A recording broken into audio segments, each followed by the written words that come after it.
Disclaimer. Cette émission a pour but de donner la parole aux professionnels de la petite enfance ainsi qu'aux parents. Soyez les bienvenus sur SOS Petite Enfance. Bon visionnage. Le premier, donc c'est pas la même chose non plus. Quand on est dans des postes où on connaît déjà le métier et que on va dire on fait que changer de lieu, c'est pas la même chose que quand on découvre un nouveau poste. Oui. Et ben il y a beaucoup plus d'enjeux, donc forcément on essaie de trouver un peu l'équilibre. Et là, le souci, c'est qu'un beau matin, je l'ai pas vu venir.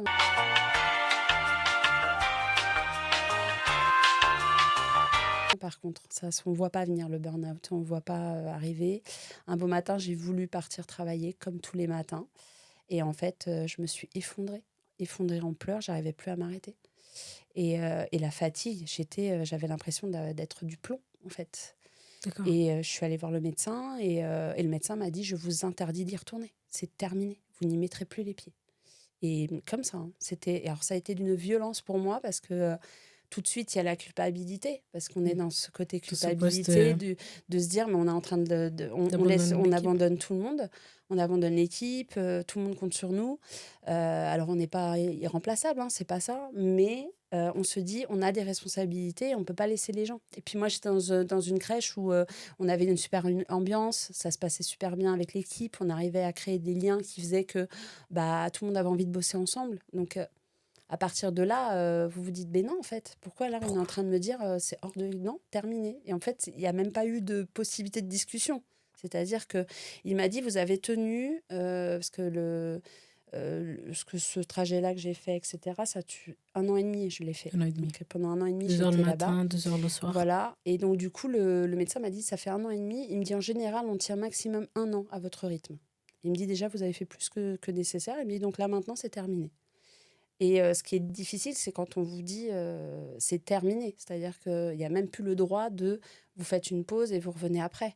C'est non, en fait. Et là c'est le côté plus... Voilà, c'est compliqué. C'est compliqué. Mm. Mais juste avant, quand tu voyais que c'était compliqué, le trajet, est-ce que tu as pu voir avec tes supérieurs hiérarchiques, en fait, et expliquer un peu ou trouver une solution niveau trajet ou faire des recherches, changer peut-être de crèche? Alors après, alors moi, il faut savoir, je n'étais pas partie pour rester en crèche déjà de base. Je suis allée D'accord. là-bas parce que on est venu me demander de venir travailler dans cette crèche-là.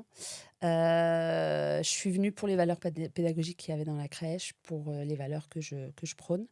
Mais par contre, de base, je ne voulais plus travailler en crèche, il faut le savoir. D'accord.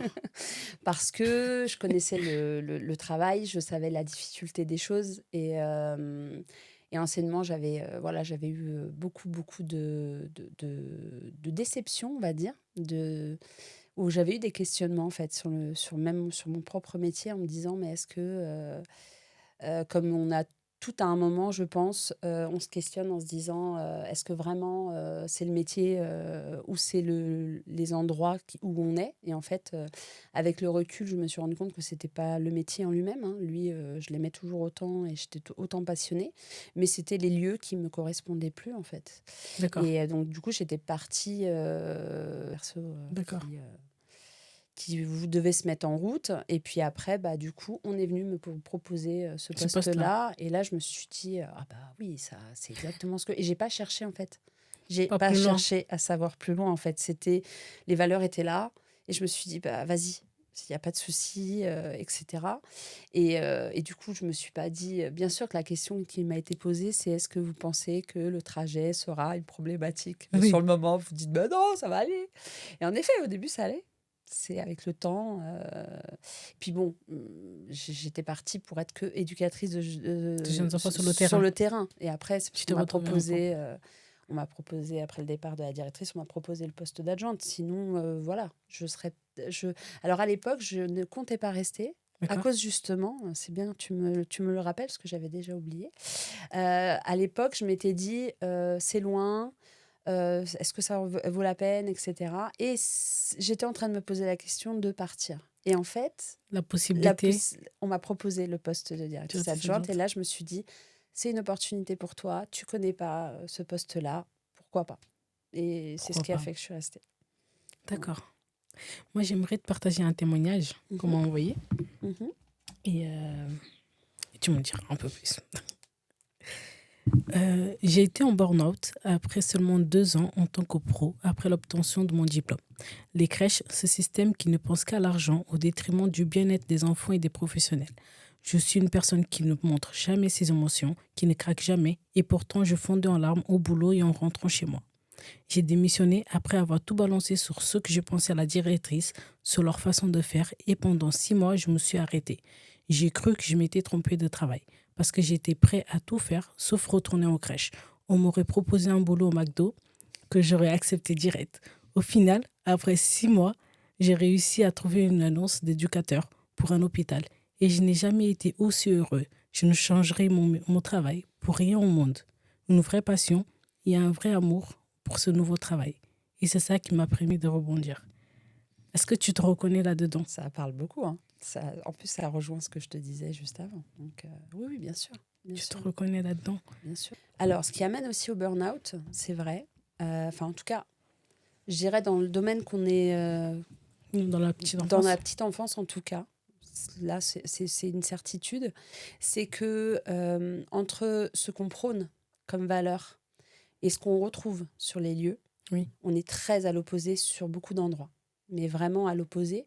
Et moi, je le vois avec les étudiantes quand j'ai l'occasion d'intervenir au CERP.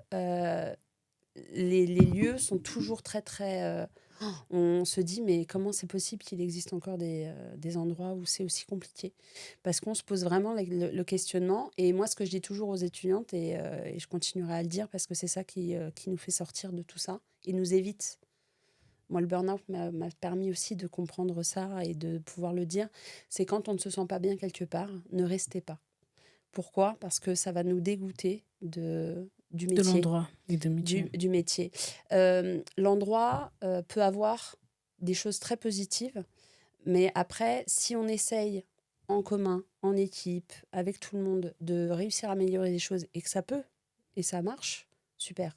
Si par contre, on sent que la machine, elle est vraiment très, très ancienne et que c'est difficile, à partir du moment où on commence à avoir au niveau de l'estomac, on se lève le matin, on se sent pas bien, on n'a pas envie d'aller travailler, etc. À partir de là, il faut se poser les questions.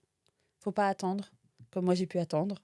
Parce que moi j'ai eu des alertes physiques. Parce qu'il faut savoir que notre corps est très bien fait, c'est-à-dire qu'il nous alerte. Moi, un an, je crois que c'était un an avant, à peu près. Moi, j'ai eu un souci à mon pied. En fait, je me suis levée un matin pour partir travailler et j'arrivais plus à poser le pied. Donc, j'ai été arrêtée 3 semaines. J'avais un souci au niveau de mon épine calcanéenne. Pourquoi? Bah, parce que avancer, aller vers, c'est toujours compliqué. Et résultat, bah, je savais que c'était une alerte, hein. Puis Mm. moi, je disais, dans pas longtemps, je changerai, Ça je va aller. ferai, ça va aller, mais j'ai besoin de rester encore un peu, il faut que j'expérimente. J'ai expérimenté, mais voilà, Ça t'a pas loupé. Bon, voilà. Donc, à ne pas faire. à ne pas faire. Mais Voilà. comme dans ce témoignage, le garçon, il nous expliquait que il pensait il s'était trompé de métier. Est-ce que toi, tu as eu cette pensée-là ou est-ce que aussi ce burn-out met fin à ta carrière en tant qu'éducatrice sur le terrain? Pas du tout, pas du tout. Alors, non, parce qu'actuellement, je suis éducatrice de jeunes enfants sur le terrain, D'accord. dans une crèche parentale. Maintenant, je l'ai fait différemment. Disons que j'ai revu mes objectifs différemment. C'est-à-dire que avant, je faisais ce métier. Alors, la passion, elle a toujours été là. Ça ne changera jamais. Je pense que ça sera quelque chose qui, jusqu'au bout, ça sera comme ça. La seule différence, c'est que aujourd'hui, grâce à ce burn-out et parce que je le prends positivement en général, tout ce qui arrive est une leçon à apprendre. Moi, je suis partie de ça en me disant, OK, tu ne peux plus travailler concrètement, à temps plein en tout cas, dans des lieux, c'est plus possible. Donc moi, je voulais plus. Après le burn-out, je ne voulais plus mettre les pieds dans une crèche, D'accord. faut le savoir. Non pas parce que je n'aimais pas les parents, les enfants et les l'équipe. professionnels, ça n'a rien à voir avec ça. C'est parce que pour moi, c'était de la répétition toujours du même fonctionnement. Et j'étais usée de ça parce que je me suis dit, voilà, vu ce que je venais de vivre, etc., je me suis dit, j'ai pas envie de revenir dans tout ce système-là. Et après, le temps, au fur et à mesure, pareil, j'ai eu l'occasion d'intervenir auprès d'étudiantes, etc., sur des thématiques. Et en fait, on est venu me voir en me disant, bah voilà, il y a une place, est-ce que tu serais intéressée par du temps partiel? Parce que toi, tu veux du temps partiel. Et je lui dis, ah, temps partiel, c'est pas pareil. Je lui dis, c'est pas la même chose. Temps partiel, je suis partante. Parce que puis crèche parentale, je connaissais pas. Donc je Oui. me suis dit, encore une nouvelle, tu vois, je suis très dans l'exploration. Je me suis dit, nouvelle expérience, ça peut être sympa. Et puis c'est un temps partiel, donc 2 jours par semaine. Ça Ça va. permet de, De de prendre du faire du, recul. ça permet de faire du temps de trajet, parce que j'avais une phobie des transports, faut le savoir aussi. Oui. Le burn-out m'a fait faire une phobie des transports. Pendant plusieurs mois, je ne pouvais plus prendre ni un bus, ni un RER. En plus, les RER, merci. On sait le temps qu'on. C'est pareil, on sait quand on rentre, on sait pas quand on sort. Donc voilà, et donc résultat, je me suis dit pourquoi pas. Donc temps partiel, tu vois, j'étais pas complètement fermée aux crèches, mais pareil, il fallait qu'il y ait les valeurs que je voulais. Et, Ça, c'est un peu plus compliqué des fois. et ça a été. Alors là, par contre, moi, je me suis retrouvée dans une crèche où, en effet, on n'est que des EJE, donc c'est pas la même chose. Ah oui, Ouais, c'est que des ça EJE. change. Ça change. C'est un projet particulier où, voilà, c'est le choix, le choix des familles. Et bah, du coup, ça se passe bien parce que c'est 2 jours par semaine, que ça me permet, moi, de continuer sur mes autres activités vers chez moi. C'est pas le. Donc, pour répondre à ce que disait ce témoignage, c'est pas le métier. C'est vraiment les conditions qui font qu'on est écœuré et qu'on se. Mais ça nous amène ça peut nous amener à se poser des questions. Moi, je me suis pas dit, je déteste le métier de JE. Non, Oui, c'était pas ça. Je resterai passionnée par ce métier sans aucun souci. Mais les conditions. Aujourd'hui, je choisis les conditions dans lesquelles je travaille. C'est c'est ce pas qu'il faut. pareil. Ouais. Mais c'est pas évident. Parce que quand on commence dans le métier, on choisit pas toujours parce que des fois, on n'a pas le choix. Ça dépend des endroits où on est, ça dépend de si on doit du temps à une collectivité, par exemple. Ça va pas être la même chose. On va y aller parce qu'on n'a pas trop le choix non plus, même si c'est pas nos valeurs, même si c'est pas plein de choses. Et après, on essaye d'adapter au fur et à mesure, de faire avec ce qu'on est dans les lieux où on est. Et des fois, bah, quand on sent que ça le fait pas, bah, on essaye de partir avant le burn-out, s'il vous plaît. Faut déjà, oui, avoir le courage aussi. Parce Oui, que aussi. j'ai l'impression, des fois, on se laisse juste emmener par le vent. Et bah, du coup, ça fait que c'est peut-être trop tard. Bah, alors, je dirais une expression, mais on m'a reprise il y a pas longtemps sur cette expression-là. Des collègues du CERP me disaient, on la reprend différemment. On a tendance à rester dans notre zone de confort. Zone de confort. Et une collègue me disait, non, ce n'est pas une zone de confort. C'est justement le non-confort qu'on garde, parce que c'est pas faux. En effet, on est habitué à des choses et on a peur. On est dans une vie aussi, une société où la problématique, c'est que dès qu'on va faire les choses comme on a envie de les faire, on va vite nous juger, en fait. On va vite être dans le jugement. Et ça, c'est pas facile. Parce que être face au regard des autres, c'est compliqué. Parce qu'on va te dire, ah, mais tu vas quitter ce travail-là. Moi, j'ai eu le droit à toute la panoplie. Hein, mais comment ça tu seras plus en CDI, tu vas plus faire du temps plein. Comment tu vas t'en sortir dans la vie comment tu vas faire un temps partiel seulement, etc. Mais aujourd'hui, c'est ce que je dis. Je dis, je préfère avoir la vie que j'ai aujourd'hui, où je suis équilibrée et où j'ai des enfants qui, elles, me voient tous les jours, ce qui n'était pas le cas. Elles me voyaient très peu, mes filles, à avoir une vie où tu as en effet peut-être un travail, Un temps plein qui un temps prend plein. En toute tout cas, il y a l'énergie. des temps pleins, c'est pas le souci, mais c'est le côté où tu ne vis plus parce que tu finis en burn-out parce que tu n'en peux plus en fait. Tu es dans l'épuisement. Comme tu disais, c'est pas que physique, c'est émotionnel, c'est psychique. Et Psychique. puis on est là sans être là. Arrivé un moment, on est en pilote automatique. C'est-à-dire qu'on va faire les choses, on est focalisé sur. Moi, même en vacances, je pensais au travail. Ah ouais, mais quand Non, même. non, en fait. Et ma collègue, c'était pas mieux. Hein. Elle en faisait des cauchemars la nuit, elle en rêvait. Enfin, on avait toujours des trucs. T'es au travail, t'es à la maison, t'es en train de faire à manger. Tu vas te marquer tout de suite un post-it. Tiens, il faut pas que j'oublie, il y a ça. Puis quand tu reçois les mails non-stop aussi. recevoir des mails tout le temps du travail parce que en plus ton téléphone est connecté Au aux travail, mails ouais. du travail. Donc du coup, tu as tes mails perso, mais tu as surtout tes mails du travail. Donc en fait, tu les vois tout le temps. C'est le stress. C'est 24 sur 24, 7 jours sur 7, quasi, parce que les week-ends, on avait un petit peu on avait le droit de ne pas être trop... Mais c'est une réalité aussi. Et ça, c'est un peu la problématique, en fait. Donc, mais bon, Tu nous as dit aussi que tu as eu une phobie des transports. oui. Aujourd'hui, tu es prête à faire combien de temps? Ça va beaucoup mieux. Ça va beaucoup mieux et je fais quand même du temps Ouais, de transport, mais comme je ne le fais pas tous les jours, c'est donc c'est pas moins. pareil. Parce que là, moi, je suis sur Paris, je travaille sur Paris. Bon, moi, il faut savoir que je suis dans le 91, donc c'est pas la même chose. Du coup, c'est un petit peu difficile des fois. Mais je fais du 1h30, 1h30 le matin et 1h30 le soir, mais je le fais 2 jours par semaine, donc c'est pas la même chose. D'accord. Je suis pas sur la même dynamique. Le reste du temps, je suis vers chez moi, donc c'est pas pareil. C'est relativement facile. D'accord. Mais j'ai plus peur des transports. Enfin, ça y est, ça s'est calmé, hein, cette phobie est partie. Ça peut arriver par moment quand je fais des... Parce que ça arrive que des fois, on me demande de faire quelques jours en plus parce qu'on a besoin de moi. Je vais le faire. Mais tu vois, quand je te disais que le burn-out ne disparaît pas complètement et qu'il Oui. met du temps, en décembre dernier, il y a eu pendant un peu plus une semaine, 15 jours, on va dire. Pendant 15 jours, ça a été très chargé. On m'avait demandé à la crèche de faire plus de jours. Je leur avais dit oui, hein, parce que moi je dis toujours oui, il n'y a pas de souci.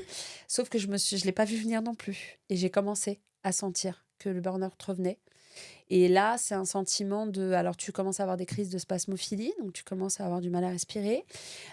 Tu es en stress, en angoisse, tu vas prendre les transports en panique et tu te dis oulala, donc il faut que je respire.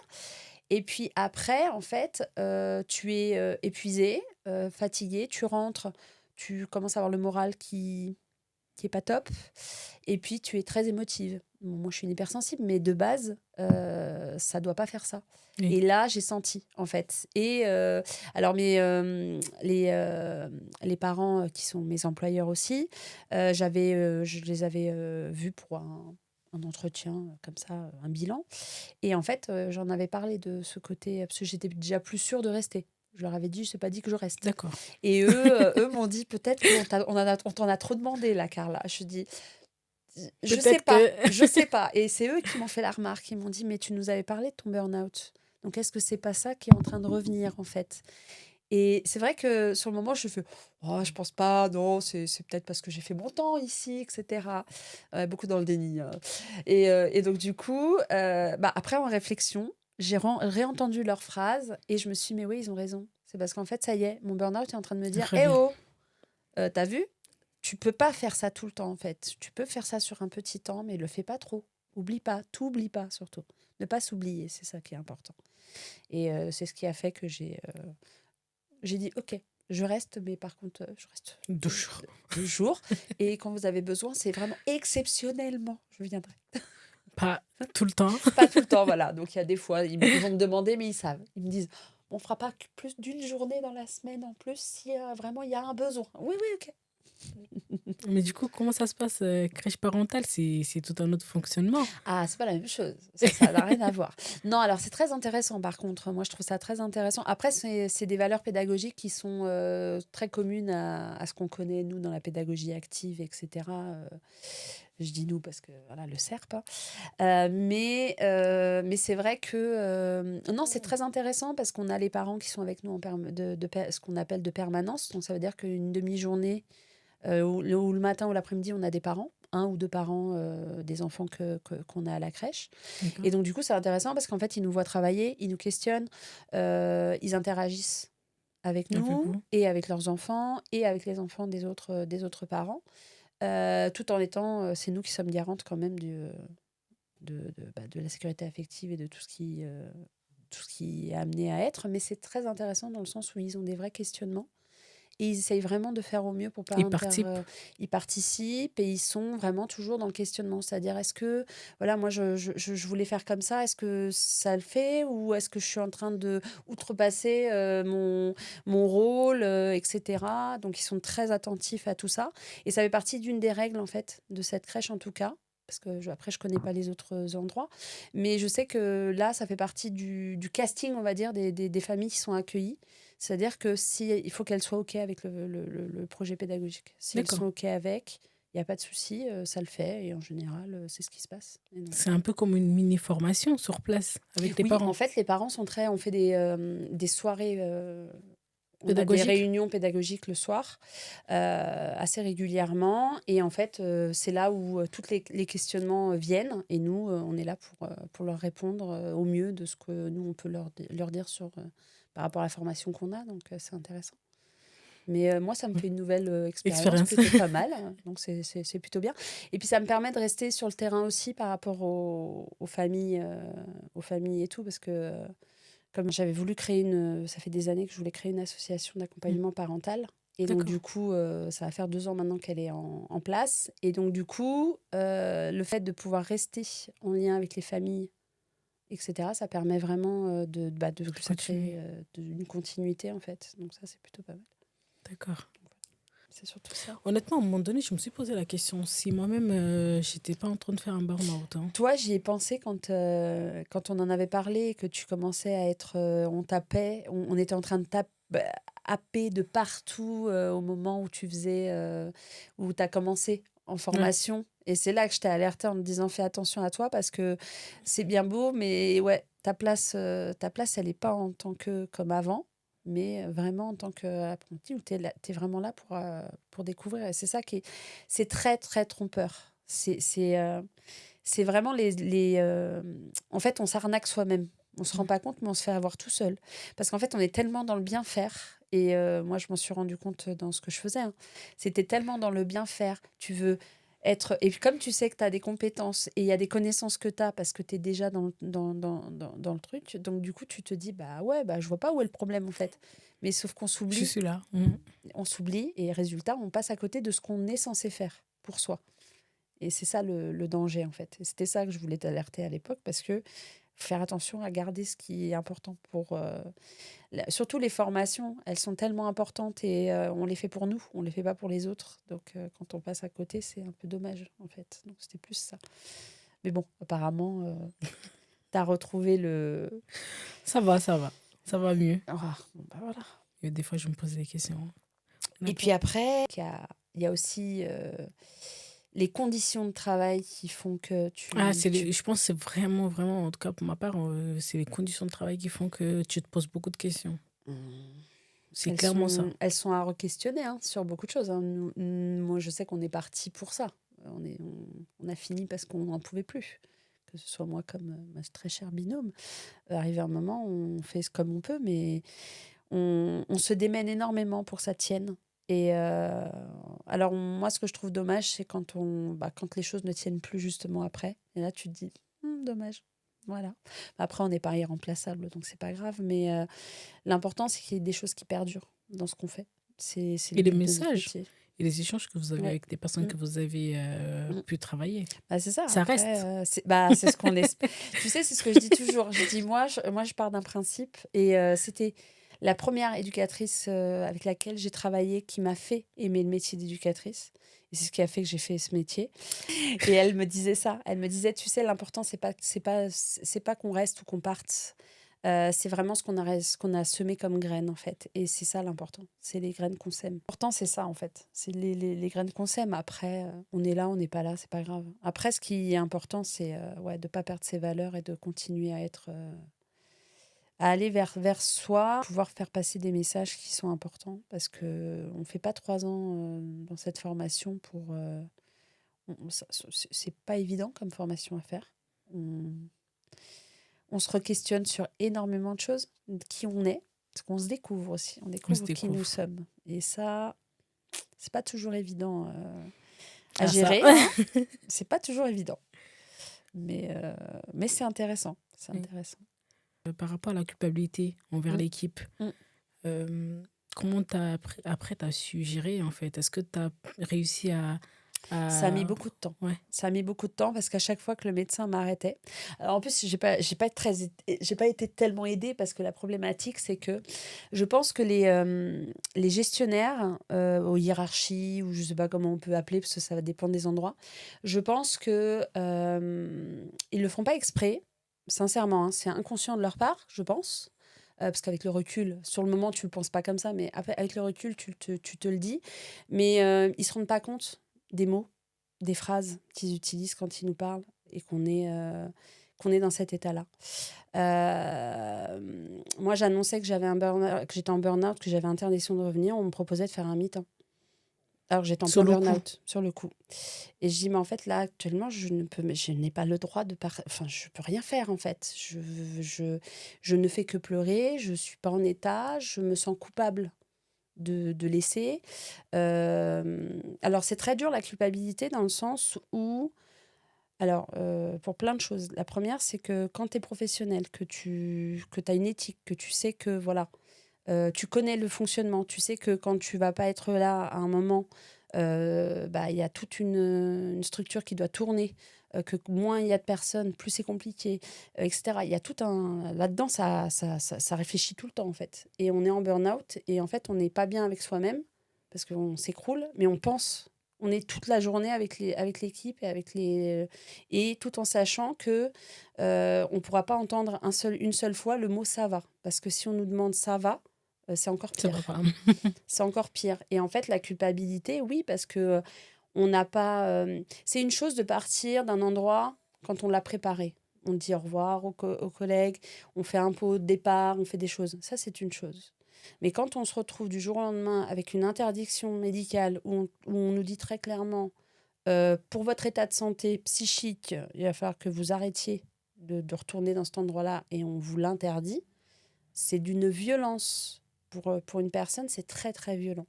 Donc, ça fait qu'on se questionne sur soi-même. On se dit, mais ça veut dire quoi? Je suis plus bonne à rien. Je comprends pas parce qu'en fait, on m'interdit, mais en fait, je faisais bien mon travail. C'est pas mon Parce qu'il y a ça aussi, c'est de se dire, mais je faisais bien mon travail. C'est quoi le problème? Surtout quand on nous dit, mais oui, vous étiez un bon élément. C'est pas le problème. Ok, d'accord. Bah, alors pourquoi j'ai pas le droit d'y retourner en fait? Et là, le médecin qui à chaque fois 15 jours après, il vous dit non, non, toujours pas, en fait. Là, je ne veux pas, en fait. Vous allez devoir trouver une autre solution.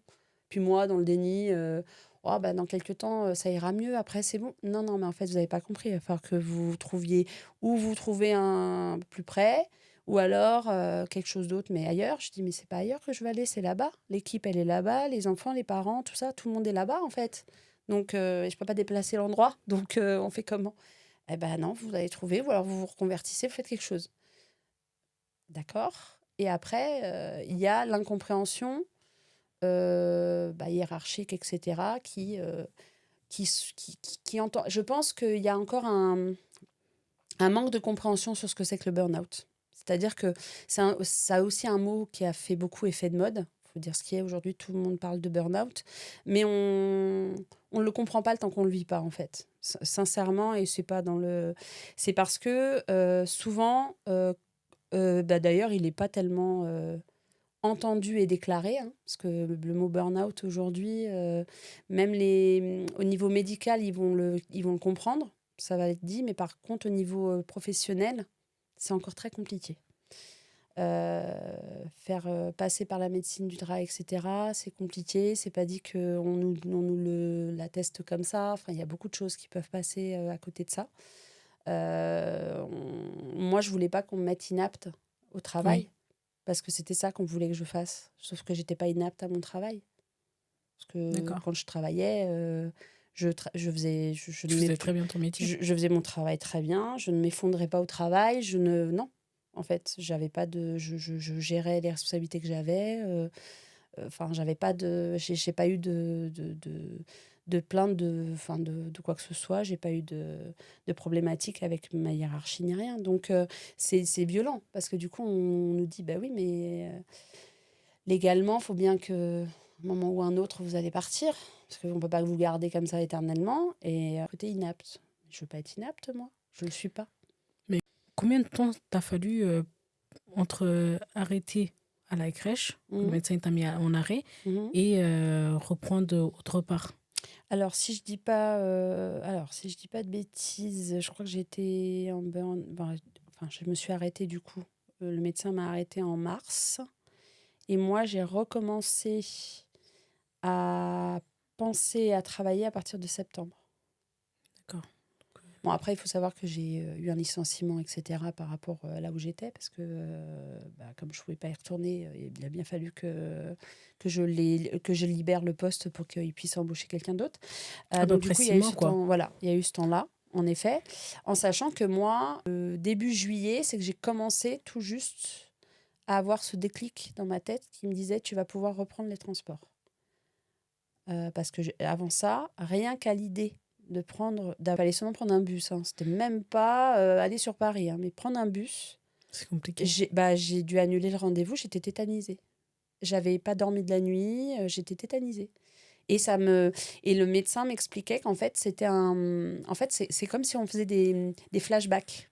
En fait, c'est tellement inconscient, on se rend pas compte, en fait, le burn-out, ce qu'il fait. C'est inconscient, ça fait qu'on fait des crises, on se rend pas compte, mais en fait, on fait des crises de panique. Et en fait, le cerveau se rappelle très bien, tu l'as déjà testé, comme beaucoup, hein, on le teste tous. Notre cerveau a un réflexe, quand on prend toujours le même trajet, il va le faire en pilotage automatique, comme Oui. si c'était sous hypnose. En fait, c'est le même principe. Tu te poses plus la question, Tu quoi. ne poses pas la question. Et bien là, c'était dans ce sens traumatique, c'est-à-dire que prendre les transports égale aller au travail. Donc, du coup, il y avait les deux. Il y avait le côté transport qui était une problématique qui a causé aussi le burn-out. Hein. Ce n'était pas que le travail. Et il y avait ce côté-là. Donc, ça veut dire qu'à chaque fois que je prenais les transports, j'avais... j'étais dans des crises. Donc, ça fait qu'à partir de début juillet, je me rappellerai parce que j'étais partie avec mes filles. Mes filles étaient avec moi. Elles m'ont vue, j'étais livide. J'étais blanche. Elles m'ont regardé, elles m'ont dit, maman, qu'est-ce qui t'arrive? Je dis, bah, je crois que je suis pas totalement prête encore. Elles m'ont dit. Et puis je dis, bah, en fait, là, je suis en train C'est de... compliqué. Je fais une mini-crise, là, mais ça va, vous êtes avec moi, ça va aller. C'est impressionnant parce que on fait des phases, et je pense que beaucoup de personnes se reconnaîtront là-dedans. On fait des phases, en fait, où chaque minute, c'est une longue... C'est tellement long. C'est tellement long Oui, parce qu'on se dit, mais je vais jamais y arriver. Et puis après, on se dit, non, mais il faut que tu y arrives, il faut que tu y arrives. Et ça va voilà. aller. Et ça fait des choses comme ça. Et donc, et quand il y a des moments où on sent que ça le fait pas, vaut mieux ne pas Ne pas forcer, en tester. fait. Ouais, vaut mieux pas. Parce que on sait pas trop comment l'inconscient derrière, il va travailler. Mais du coup, pendant les 6 mois, sachant que tu étais en CDI, comment tu fais pour vivre, en fait? Ah, ça a été très compliqué. Alors, j'étais en burn-out. Donc, au départ, tu sais, tu as le système d'arrêt maladie. Donc, tu as un temps pendant lequel tu es en arrêt maladie. Donc, on t'est pris en charge la sécurité sociale, tout ça. Et puis après, moi, le souci que j'ai eu, c'est que j'ai pas eu le droit à la rupture conventionnelle. Donc, ça a été compliqué. Donc, du coup, je suis passée sur un licenciement. Et en fait, je me suis retrouvée sans rien, en fait. On n'a pas voulu te donner une rupture conventionnelle, On a refusé sachant la que tu étais en rupture. burn-out. Oui. Et je te dis, ce qu'ils voulaient, c'était que j'aille en... Alors après, c'est les fonctionnements, hein, des lieux. Après, moi, je conçois certaines choses. Bon, il y en a d'autres, je les conçois un peu moins, mais après, on n'est pas dans les... Oui, Il n'y a que les employeurs qui savent le pourquoi ils le font pourquoi. certaines choses. Quels sont les intérêts de chacun, après ça, je ne peux pas le dire.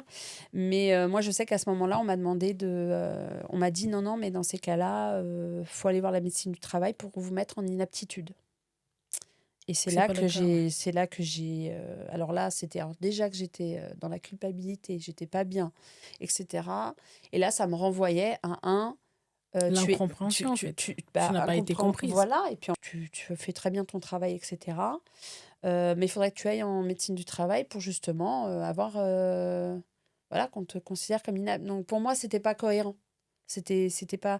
Alors après, quelques temps après, j'ai compris que c'était plus pour me rendre, entre guillemets, service. C'est-à-dire que ça m'aurait permis d'être dans un arrêt qui est en lien avec la santé. Donc ça pourrait permis au niveau légal, enfin, ça pourrait permettre des choses, peut-être.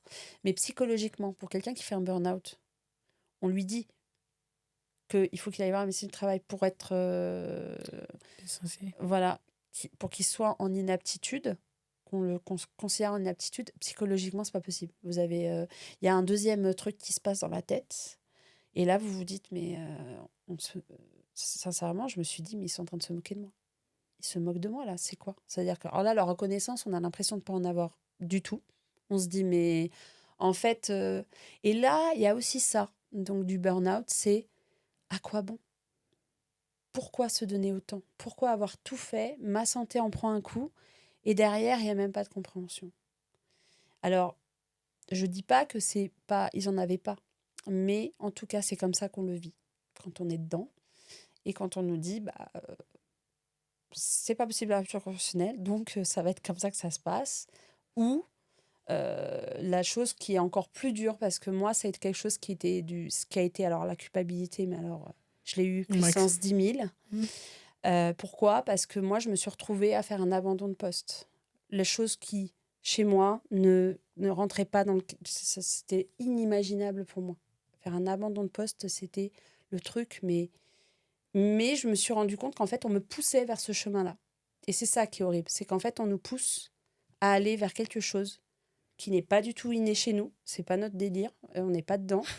On est vraiment carré, on aime ce qu'on fait, on n'a rien demandé en fait. Et c'est ça, en fait. C'est qu'on se dit, mais en fait, j'ai tout donné. Et en fait, on me pousse à aller jusque-là. Là, je t'en parle, j'ai encore un peu d'émotion, ça se sent. Parce que c'est difficile, en fait. On donne tout pour pouvoir...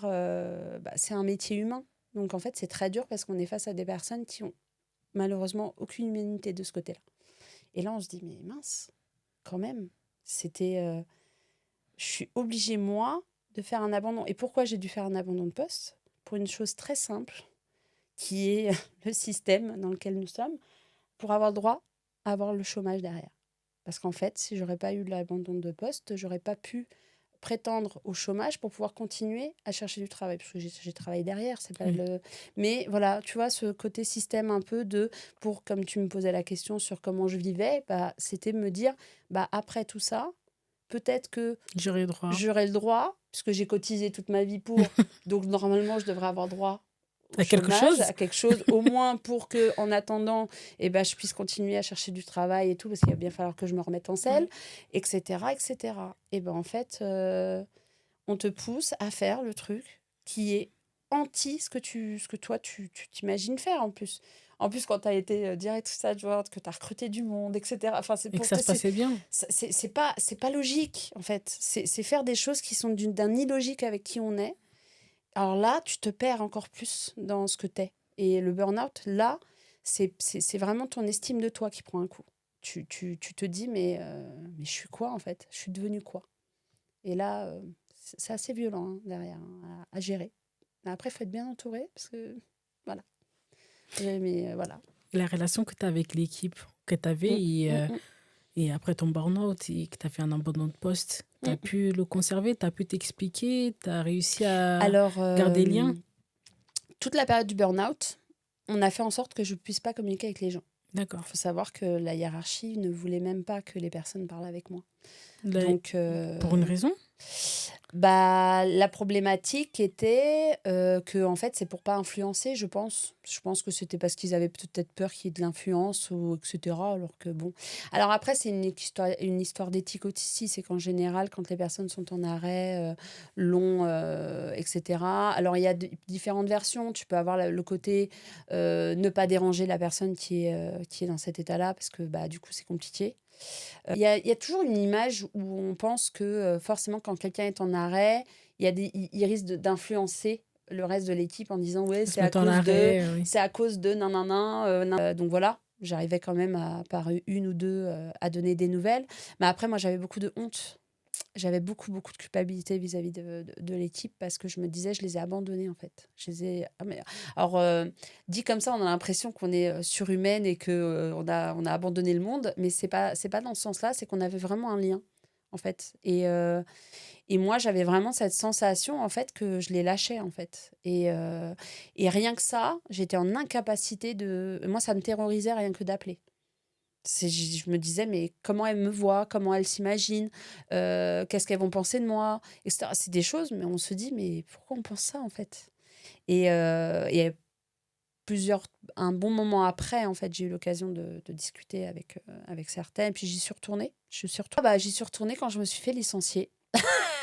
Parce qu'il fallait le siège n'était pas très loin et du coup, je suis venue les voir et donc du coup, j'avais peur, hein, de venir les voir parce que je me suis dit: «Comment je vais être accueillie?» En fait, j'étais très, très bien accueillie. Donc là, je me suis dit: «Bon, bah, en fait, finalement, Plus de bah, peur que de mal. voilà, c'était dans ma tête» et mais après, c'était toutes les séquelles aussi qu'il y avait Oui, et puis après, c'est ce qu'on nous dit aussi. On nous raconte des choses aussi, parce que les liens qu'on crée avec l'équipe, des fois, est pas super bien perçus. Donc